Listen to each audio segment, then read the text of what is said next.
Right, so, my God, did Starmer Co really think we wouldn't get wind of this one? A £1 billion Ministry of Defence contract to replace our ageing Puma helicopter fleet is being pursued by one of the world's largest arms manufacturers. And therefore it should be a big fat no thank you, surely. We have our own aircraft manufacturing companies here, do we not? Well, this company has a presence here in the UK too. Though those pro-Israel links possibly not completely withstanding there anyway either. But for this company, Leonardo, to be in the running is disgusting. But also the fact that the Puma fleet can apparently continue to serve into the 2030s makes you wonder whether this is an entirely appropriate investment right now, when Labour is saying they have no money for other things, not least kids in poverty, by scrapping the two-child benefit cap. So why are we doing this, and why are they in the running for it? Right, so Starmer's Labour are apparently looking at replacing the UK fleet of Puma helicopters, despite it not necessarily being an urgent matter, as I've said, and one of those producers looking to bid for this £1 billion contract is Italian arms manufacturer Leonardo, though others bidding include Airbus and the US arms company Lockheed Martin. And all three manufacturers have facilities here in the UK, so whoever wins the contract, they would be built here. But having said that, all three of these companies have links to the Israeli state, having supplied equipment and military aid and armaments to the genocidal regime. But whereas Airbus and Lockheed Martin are well known to much of the public and known to be suppliers to Israel at that, Leonardo I don't think has quite the same familiarity, and it should, making people think more of a certain actor, perhaps in the name Leonardo, or a certain Italian inventor, or even a certain Ninja Turtle, depending on your age, rather than an arms manufacturer. And I wonder to myself whether this was a possible reason they were in the mix for this contract. Less flack from the public, maybe, but if anything, it should actually trigger even more concern when you realise who these people are. Leonardo is actually the leading arms manufacturer in the whole of the European Union. Owned by the Italian state, it is under the jurisdiction of the Italian Ministry of Economy and Finance. And to give an indicator of how their conduct and who their customers are and what people think of that, though, a good example to point out is that in January of this year, Leonardo made a donation of €1.5 million to the Bambin Gesù Children's Hospital in Rome, which is a private hospital owned by the Vatican that describes itself as the largest paediatric polyclinic and research centre in Europe. Now, such a thing as that wouldn't usually make the news. It's good publicity, I suppose, for Leonardo, or it would have been, except that Pope Francis promptly rejected the donation and handed it back to Leonardo because of, well, who it was given by. The Pope, having become far more pro-peace and anti-war in this current climate of global instability, is condemnation of the global arms trade. And in light of that, Leonardo offered a less than honest response to the Pope's actions, saying, "In all the current theatres of war, starting with Ukraine and the Middle East, there is no offensive system produced by us." Not really being very honest there, are you? Although you did, I suppose, intentionally not single out Israel when you referred to the Middle East. Because you've been arming Israel for years, haven't you? Once upon a time, Leonardo was known by another name, Finmeccanica, and an article on Leonardo's own website, dating from 2012, when it was known by that name, and as we should be aware, was very much enacting apartheid upon the people of Palestine still, as it was in 2012, provided Israel with aircraft, as this excerpt from their own website, as I said, reads, Finmeccanica, through its company Alenia Aermaki, has been exclusively selected by Israel's Ministry of Defense to provide M346 aircraft for the training of Israeli Air Force IAF pilots.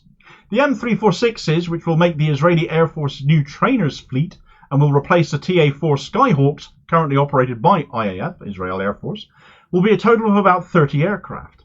The official contract award is scheduled during the semester of 2012, and the airplanes will be delivered to the customer starting in the middle of 2014.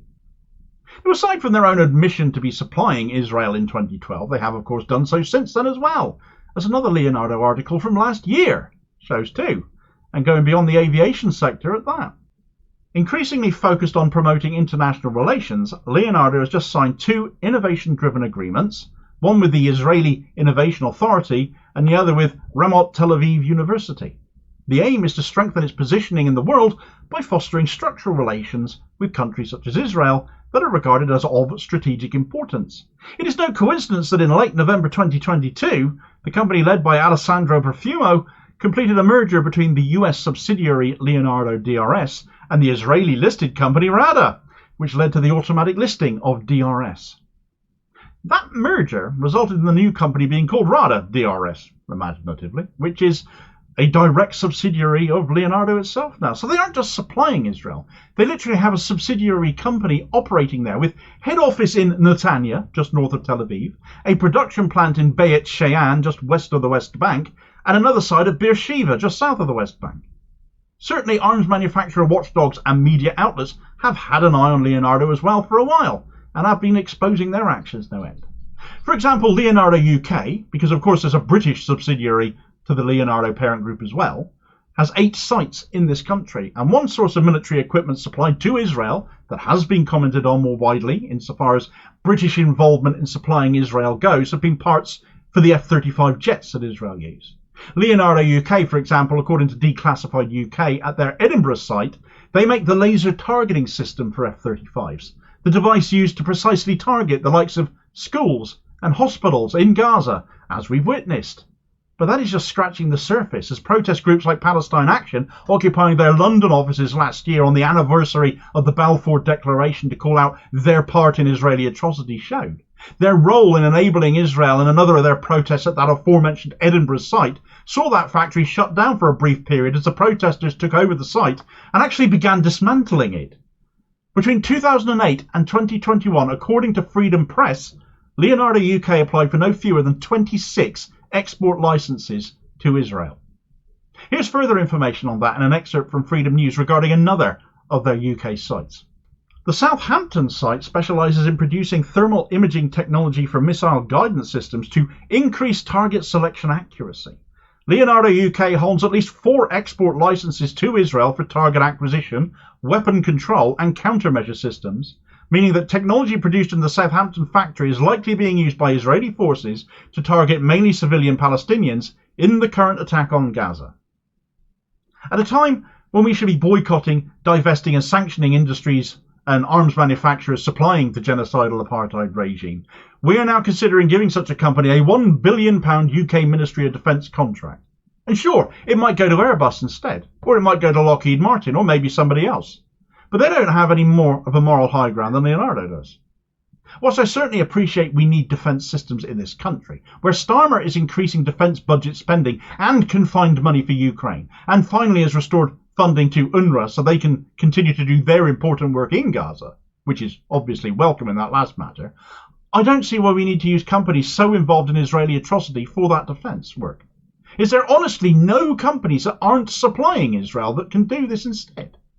Perhaps I'm hoping for too much of a sign of morality amongst companies that make such products that can inflict death and destruction, that there's a moral high ground they won't come down from. Perhaps I am too much of an idealist in that regard. But in which case you would hope that a government offering up such lucrative contracts would demand, as much as part of the deal, something to be done about that. That certainly won't happen with someone as pro-Israel as Keir Starmer in charge, though, of course. Somebody who, it didn't go without notice, failed to agree to end arms sales to Israel this week when it was put to him in the Commons by Jeremy Corbyn.